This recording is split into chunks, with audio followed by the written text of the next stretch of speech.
Hi, and welcome to the Church Unlimited podcast. Church Unlimited is a vibrant, Bible-based church in North Lakes, Queensland that is passionate about helping people discover the genuine love of Jesus. If you're currently looking for a home church, we would love for you to join us for Sunday worship. For more information about our Sunday service or to find out how we can best help you, head to our website at churchunlimited.com.au. We hope you enjoy this message from Sunday service. This morning, if you've been with us at church for the last little bit, we've been talking about church on mission as a church and kind of what is our mission as a church. And we've been reading from Matthew 4 verses 19 where it says, "Come follow me and I'll make you fishers of men." And that covers kind of what we've been talking about knowing God, belonging into his family, growing to be like him, serving him, and then telling others about him. And last week, Pastor James brought a great message about growing to be like Jesus. And so this morning, I get the opportunity to be able to talk to you about what I think is one of the most attractive things in church, serving. Right? I know you're all super excited about that. I want to start this morning. Let me tell you about a story. This is a true story. I don't wish I made this up because it's a pretty good story. But as I tell the story, you're going to be thinking this is a made-up story, but I promise you it's absolutely not. When I was a younger man, I had a lot more up here and a lot less here. But I was always this height. I was never, I was stuck with that. But when I was a younger man, I was a supervisor at a confectionery warehouse up in Townsville, and it's as good as it sounds. It really is. When I say that there's a lot more here than there used to be, it's because you would take home boxes of chocolates every week, and I mean boxes of chocolates every week, not just like a Mars bar here and there. But it was one of the coolest jobs I've ever had, being able to be a supervisor of a confectionery warehouse. And I remember one day on a Saturday, my older brother worked with us for a little bit at that same warehouse. And on a Saturday, leading up to Christmas, sometimes we would come in on a Saturday and we'd work and we'd pack boxes and pack orders ready for the shops, for the busy season over Christmas time. I never worked on Saturdays, but I remember one Saturday morning at 6 o'clock in the morning, I get a phone call from my brother saying, "Ray, we've been robbed. The warehouse has been robbed. I need you to come in now. I don't know what's going on. I need you to come and have a look what's going on." And I was ticked because it was a Saturday and I was in bed at 6 o'clock in the morning. And he called me and didn't call the owner of the warehouse or the manager even. He called me. And so I was a bit annoyed. I headed it in and opened up the door to our office and it was like the place had just been hit by a tornado. There was paperwork everywhere. There was computer screens everywhere. There was chairs had been turned up, and it was crazy. It was like the place had been robbed. And so straight away, I'm thinking, what on earth has happened here? And again, why did he call me? Why didn't he call the owner? So anyway, so what I did is I called the boss of the place. His name was Mick, and Mick wasn't a bad person. He wasn't a great boss. He was a bit more of the dodgy variety of bosses. And so I called Mick. I said, "Mick, this place has been robbed. You need to get in here ASAP." And he said, "What's happened?" And so I take a photo of the office and I tell him, it's been broken into, but none of the door alarms had been set off. There was no no point of breaking and entering. And we checked the safe and the money was all there. And I said, "But something's clearly happened. We've been robbed." And the phone went silent for about a good 10 seconds. I was like, "Mick, are you still there, mate?" He goes, "Oh, no, he's gotten out." And I'm sitting there thinking, he's gotten out. Who is he and why? Where has he gotten out from? And I said, "Mick, what are you talking about?" He goes, "Oh, Leanne's going to kill me." Leanne was his wife. And so me and my brother are sitting there going, what on earth is he on about? He's gotten out. And so then he's like, I'm on my way now.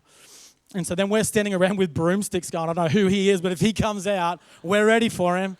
Apparently he doesn't need to break through doors, but anyway, and then Mick comes in, and it turns out, I'm not condoning this activity, but it turns out my boss, Mick, used to race greyhounds, right? And one way that they would help train the greyhounds was they would blood them on animals, right? It's not a lovely thing at all. And what Mick used to do was catch possums and keep them in the warehouse. Keep them in a confectionery warehouse, right? He thought it was a great idea. Like I said, he was of the dodgy variety. And anyway, and so we spent the day cleaning up a warehouse and catching possums. It was a good time. And then I remember being there the whole day. I didn't get paid for the day at all. I just kind of stuck around and helped out. And I remember spending the last few hours of that day sitting with my boss, Mick. And he said, why didn't you just tell Derek to call me and not put up with it. And I said, oh, well, sometimes, we just all get in, we help each other. That's what we do. It's not about being selfish. It's about helping those around us. And I actually got, for the next hour, to be able to share the gospel of Jesus Christ with him. And I got the opportunity to be able to share with him why I do what I do and why, why we're put on this earth. And after that, at the end of the day, he said, so do you reckon I could start keeping possums at your house? If you're such a good guy? The answer was no. I tell you that story to tell you that sometimes serving can seem like not a great, like a mundane thing. Oh, I've got to come and tick my religious box to serve. But serving is actually not about necessarily what it does for other people, but also what it does in you. See, for me, I got that opportunity to be able to sit with Mick and share the gospel of Jesus Christ. I went home that day, and I'd never been more excited to help other people in my life. And it was at that moment that my thought and my thought behind serving totally flipped on its head. And there was actually there was joy to be found in serving, not just in ticking a box I'm rusted on today, I need to tick a box. And so when we talk about serving, there's so much joy that can be found in serving and finding purpose. And if we look in the Bible, who was the greatest example of servanthood is Jesus. All right? If we look in Matthew 20, verses 28, it says, just as the Son of Man did not come to be served, but to serve and to give his life as ransom for many. See, during Jesus' life, he served the poor. He taught the gospel. He fed the hungry. He washed the feet of his disciples. He healed the sick, he even raised people from the dead. See, Jesus loved serving others. He was the perfect example of service. And as Christians, we're called to be more like Jesus, to be more like Christ, to love others more, to seek the Lord more. But sometimes when it comes to serving others, we're happy for somebody else to do that. We're happy for, oh no, that's okay, I'll let those people do that. I'll let somebody else be the nice guy. I'll come to church and I will attend church and I'll let, serving is for the other people, the talented people, right? Can I tell you that there's so much joy that can be found in serving the Lord? Every single one of us want our lives to matter, right? We want to have purpose in our life. It's the reason why we do everything that we do. For some of us, it's the reason why we work the job that we work, because we want to have purpose. We want to find what is our reason for being here. It's why we strive for promotions or for wealth or for influence. Is so because we want our lives to mean something. We want it to be all for something, right? For me, I'm a father of 2 young kids, and I'm encouraging my kids to do well at school. I want my kids to go to uni and make a lot of money so that they can look after me. No. I want my kids to go to uni and do well and have that job that they've always wanted, because I want their lives to mean something. I want them to feel a sense of purpose, which is why we're bringing them up in the house of God, right? There's nothing wrong with making money. There's nothing wrong with wealth. There's nothing wrong with influence. There's nothing wrong with all those things, but you've got to understand that's not what we're made for. What we were made for is to worship God. What we were made for is to make disciples of the nations, of those around us. And we talk about being called of God. And can I tell you right now, we're all called of God here. And if you're sitting here going, I don't know what my calling is, it's to see the lost saved. It's to make disciples of those around us. And so I said it before, we were made to worship. And what does this all have to do with serving? Well, serving is actually a form of worship. See, we've been trained to think that worship is the first 20 minutes of every service at church, right? What Lizzie and the team were doing, and we've been trained to think that worship starts at 8:35 after I've got my coffee and I can walk in and I catch the last bit of this music. That's worship, right? That's worship, right? Worship is so much more than that. We've even been taught, and I agree with this wholeheartedly, that when we're giving of our tithes and our offerings, that's part of our worship. It 100% is. But that's not the only way that we worship God. See, when we serve, that's actually a form of our worship. When we can find, whenever I don't know about you, but whenever I get to sit in worship and we're led in worship by Liz Green and the team, and I find so much joy in that, and I'm jumping around. I get excited because I'm worshiping Jesus. But sometimes after I've had a big week looking after the kids on school holidays, when Pastor Charlotte asked me to serve in the kids ministry, I don't know about you, but sometimes there's not much joy in that. But can I tell you, when we start to see our serving as worship to God, there's so much joy and so much purpose that can be found in that. And so I'm here to tell you that joy can be found in serving in every areas of your life. Now, today, I'm not just talking about serving on a Sunday in a church context.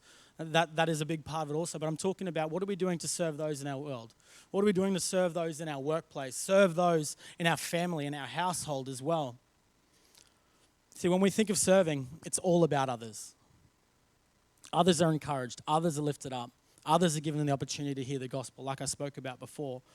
But there is so much more in serving that we can get out of it as well. Can we be a little bit selfish with serving? There's so much joy to be found in serving. There's so much that we can get out of serving.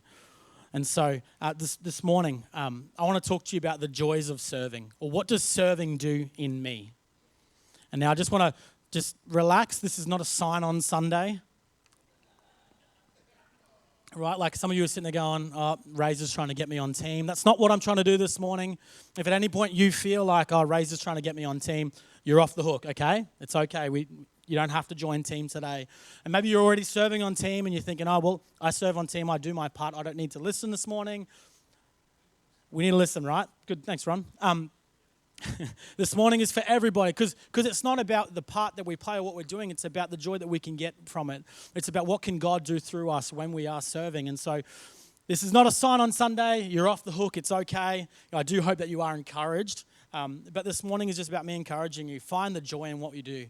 Find the joy in the purpose that you've been put here to do. Find the joy in working, in serving others, And so this morning, my first point is, what can we get out of serving? Serving helps us be more like Jesus. As Christians, we're called to be more like Christ each and every day, right? The Greek meaning for the word Christian is follower of Christ, to follow Jesus. In 1 Corinthians 11 verses 1, Paul says, be imitators of me as I am of Christ. He's saying that we're to strive to be more and more like Christ.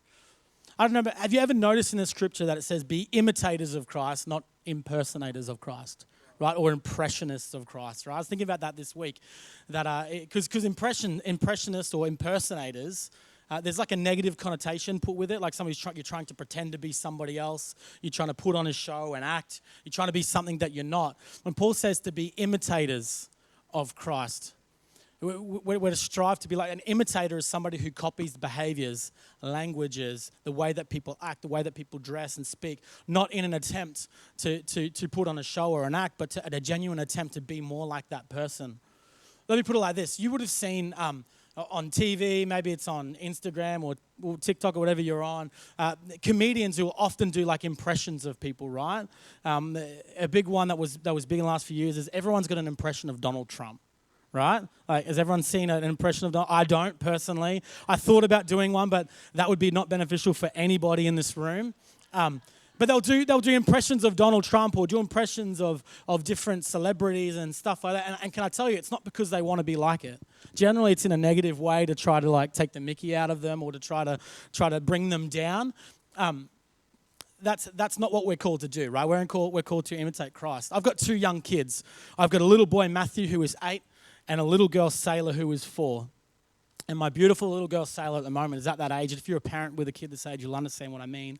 She's at that age where dad is everything. She just wants to be like dad. Now, I didn't get that the first few years. It was all about mum and mum. But now it's all about dad. Yesterday, we had a funny moment where we were sitting around home. And my son, Matthew, and I were throwing around this little squishy toy around the house, just throwing it at the wall and seeing what happened. And I pegged it as hard as I could, and it bounced off the wall, and it smacked Sailor right in the face. And I laughed too. It was funny. And she burst into tears straight away and looked at Mum. And Mum was sitting right next to her and looked at Jess and just started crying and just said, what's wrong, babe? And she ran off, wanted nothing to do with Mum, just ran off. And I'm trying not to laugh. And my son, Matt, he's killing himself laughing too.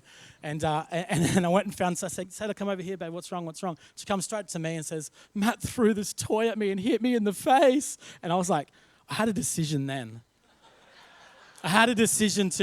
I could push the blame here and nobody would know. I could just blame Matthew. She's not talking to him anyway. She's not talking to Jess. Jess will never know. But I took the blame for it. And I was like, oh, babe, that was actually me. I did that accident. She goes, oh, that's okay, Dad. And everyone was happy again, right? She loves Dad. It's the best thing ever. It's so good.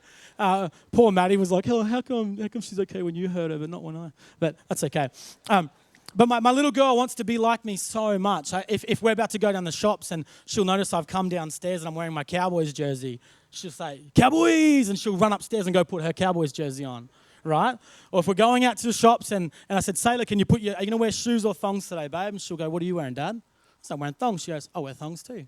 And so you walk out of the house wearing thongs together. It's cute as. Last Sunday night, we came to church, and I had my kids with me on the front row. Jess was leading worship, and I got to have my kids with me, and we're sitting in worship, and I've lifted my hands in worship, and I look down just to make sure my kids are not throwing food at the stage or something like that. And I looked down, and Sailor she looked up at me, and then lifted her hands up and started so beautiful, right? My little girl just wants to do everything she can. She's striving just to be like Dad, right? Whatever she can do to be like Dad, that's what she wants to do. She'll go and put that Cowboys shirt on. She'll go and put shoes on if I'm wearing shoes. She'll blame Matt if I hurt her, right? She watches what I do and strives to be like me in every moment. And see, as Christians, we're called to do the same with Christ. We're called to imitate Christ. We're called to do the same as what Jesus did. And so when it comes to serving, it shouldn't just be one of those things, well, I've got to tick my religious obligation. Boom, they rostered me on cafe this week, I'm going to tick that box. It's something we should strive to do. It should be something that stirs us up, that we want to serve others, because when we start to see others like Jesus saw others, mate, that's what we've been called here to do, is to serve those around us. Not to pretend to be something that we're not, but to strive to be like him each and every day. And so in Matthew, where it said that Jesus came to serve, not to be served, it's actually something we should want to do. Through serving, it shifts our focus off ourselves onto others. And we begin to see others as Jesus sees them. It's hard to be wrapped up in self and me, right, when we're serving others. A good friend of mine once said, I can't think of a better way to diminish the significance of my problems than to get the focus off myself and to place it on others, right? When we serve others, it's a way that we're practically showing God's love to one another. It's a way that when we serve on a Sunday, it's a way that we can actually show love to one another, show God's love to people. When we're worshiping God, when we're serving others, we're giving worship to God. We're serving the ones that he loves. We're worshiping God in that as well. Matthew 25 verses 40 says, and the king will answer them, truly I say to you, as you did it to one of the least of these, my brothers, you did it to me. See, when we're serving those around us, we're serving Jesus. How are you serving those around you? Are we being Jesus to those in our workplace, in our home life? Are we bare minimum workers, or are we imitating Christ? Now, I'm not talking about giving free hours to the boss. I'm not talking about, Ray told me that to be more like Jesus, I need to work for free. That's not what I'm saying. But who you are in the workplace, is that imitating Christ? Or are we just happy to knock on, knock off, and then I'll serve in the cafe on Sunday, and that's my box ticked, right? It's a confronting thought to think about, because what if your boss is a jerk? I have a privilege, my boss is not a jerk. It's good, I'm privileged, but I've had jerky bosses in the past, and sometimes to be Jesus to that jerk of a boss is a bit hard, right? It's a bit confronting, it's a bit tricky. But we're called to imitate Christ in every area of our lives. And so when we start to see people like Jesus sees them, there comes joy with that, right? There comes joy with the opportunity to be able to serve those around us, to be able to bring those closer to him.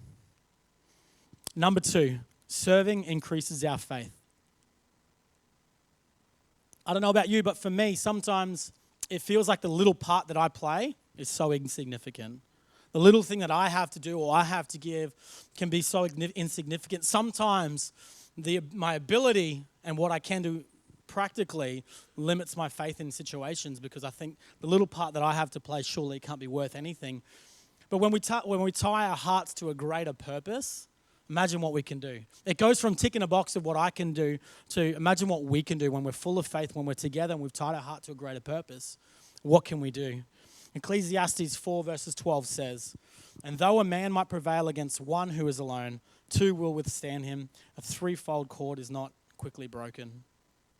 Serving for a greater purpose than just yourself and what you can get out of it I promise you will bring you so much joy, because the little part that you have to play may seem like nothing, but when you partner with heaven, when you partner with those like-minded around us, imagine what we can do for God, right?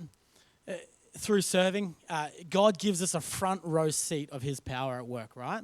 It makes me think of the story in John where Jesus turns water into wine.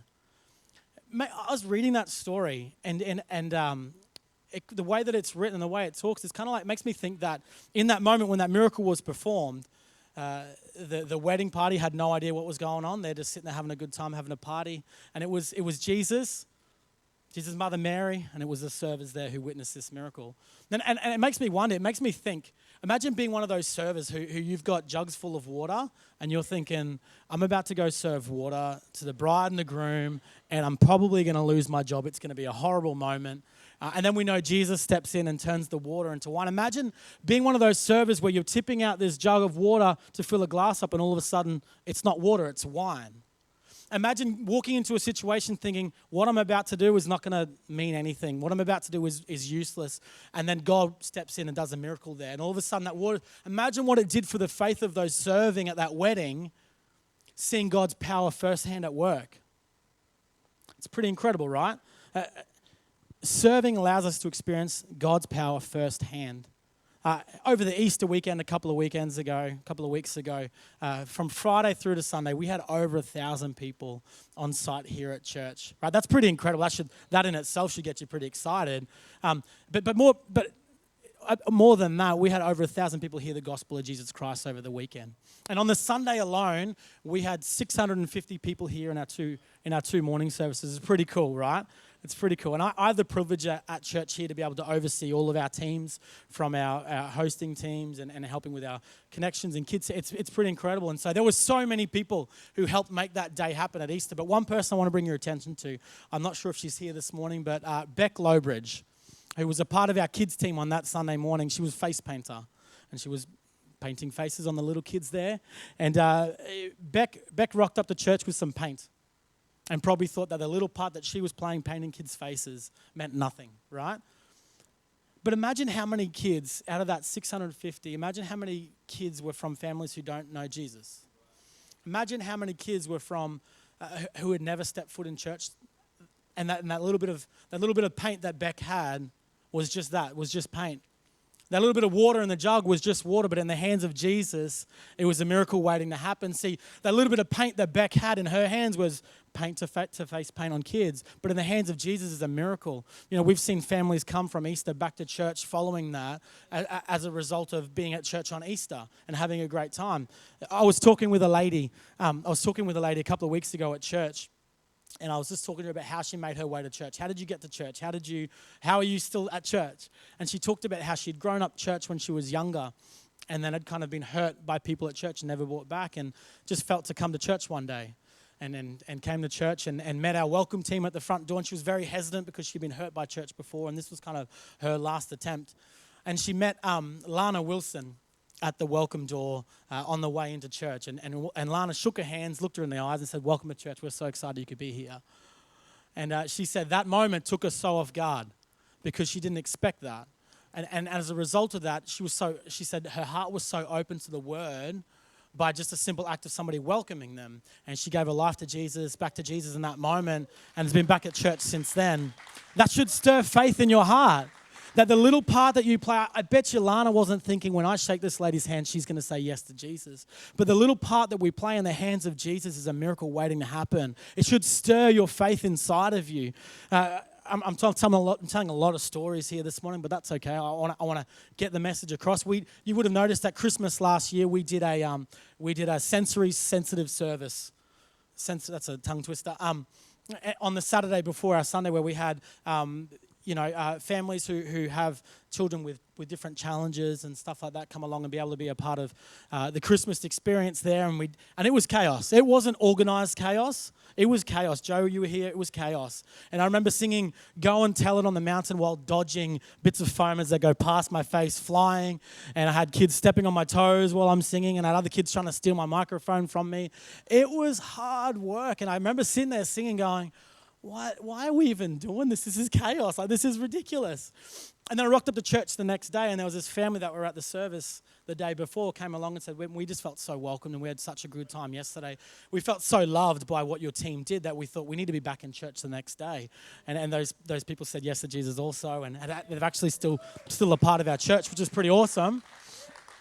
It is so cool. Seeing God's power at work should stir something up inside of you. And when you get a first-hand opportunity, when you're serving, whether that's on a Sunday or in your workplace, when you're serving others and you get to see God's power at work, that should stir faith up inside you. That's what brings joy. That's what brings joy. My third point this morning is serving surrounds us with people of faith. Now, I know earlier on I said I wasn't trying to get you on team. I wasn't talking about, but I am going to talk about serving in a church context right now because I think it's pretty important too. If I had to choose one word to describe how serving has changed my life, it would be community.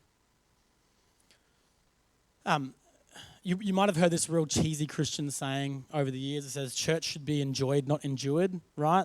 And that's such a truth, right? Like we were designed to do church. We were designed to do life with others. We were designed to do life with people around us, not alone.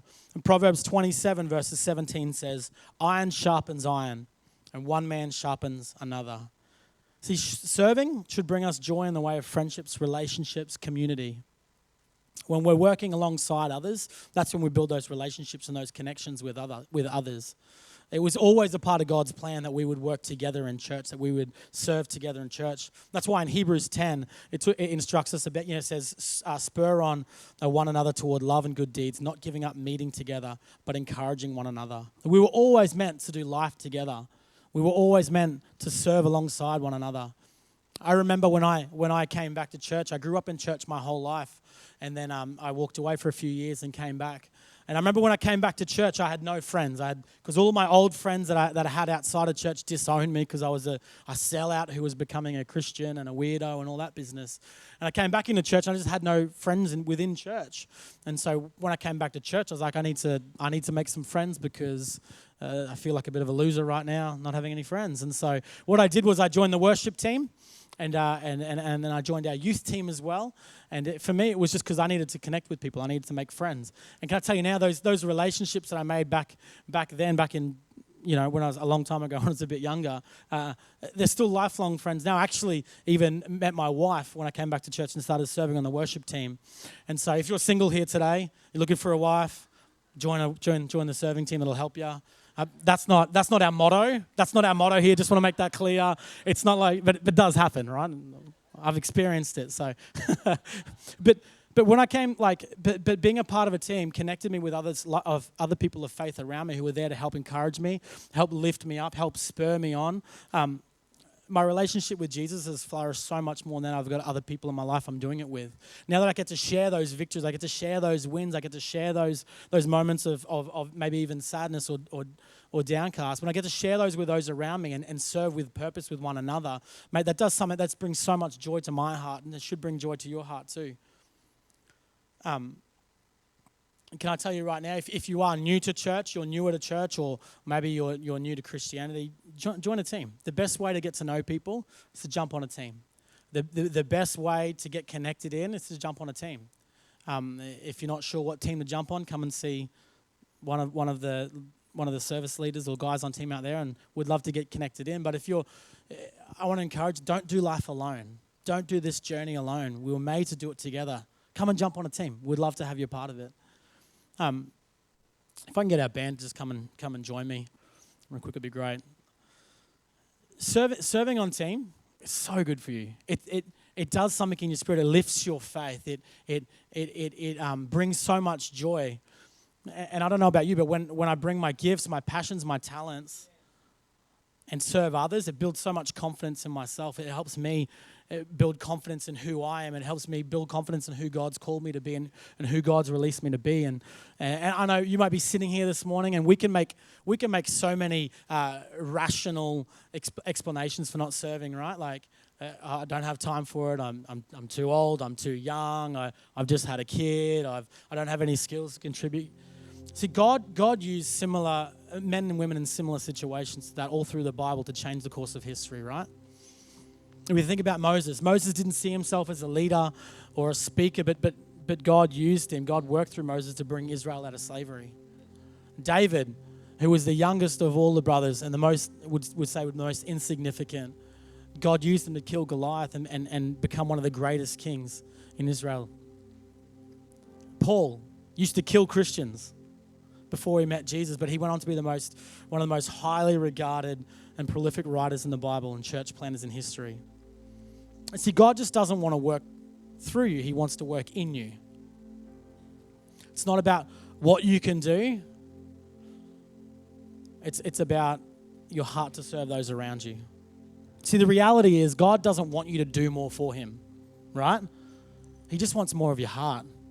And when you begin to give God more of your heart and you start to open your heart to what God wants to do and who he is, that's what opens up your heart to serving those around you. How can you serve those around you more today? We've been talking a lot about serving, and the easy thing is to talk about Sunday church, and you sit there and you go, okay, Ray, I'll join the welcome team. I'll join a team. Don't worry, you can stop banging on about it now. I'm going to join team. But go further than that. How can you serve those in your workplace?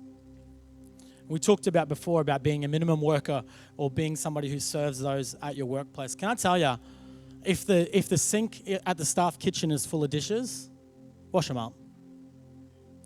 Which we talked about before for myself and my situation. I came into work on a Saturday to help my boss clean after the great possum debacle of 2011, right? But what that did was open up an opportunity to be able to share Jesus with him. Something that started as something simple as cleaning up a warehouse turned into an opportunity to be able to share the gospel of Jesus Christ with people. See, it's when we serve those around us in our workplace, in our home life, in our school, in our university. It's not just about what can I get now, or but what is God going to do with that? What is God going to do with the moment that I'm doing right now? And so when we serve those around us, it's not just about the immediate of what I'm doing to tick a box. It's about what is God going to use this moment for? What is God going to use this moment for in the future? And I hope you've been encouraged today. I can't say this enough. This is not me trying to get you on team. This is me just trying to share and encourage you with the joys that can come from serving. The joys that what God can do in your spirit, how your faith can rise when we're serving people, when we're serving Jesus, when we're treating those around us like Jesus would treat them, when we love those around us. And so I hope this morning you've been encouraged by that, and I hope that from today forward, we can all go and be thinking, what more can I do to serve Jesus? How can I worship God in this moment here? It's not just about what we do on a Sunday, but it's about what are we doing each and every day to be more like Jesus, to serve those around us. And will you just stand with me this morning, church?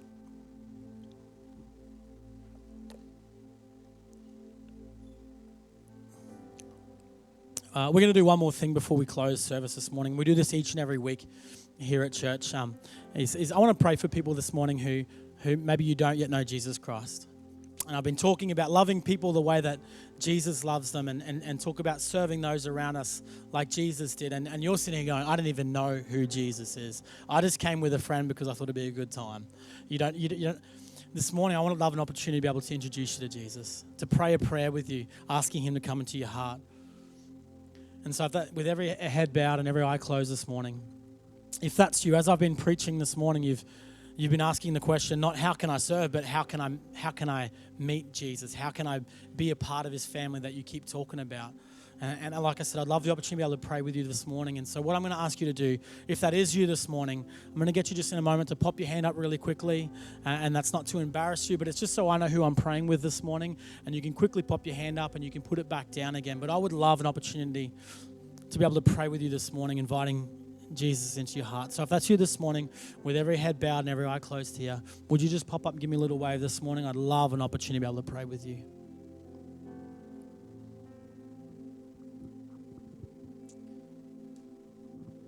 God loves you. He's got a plan for your life. He's never forsaken you. He's never left you. Is there anybody this morning?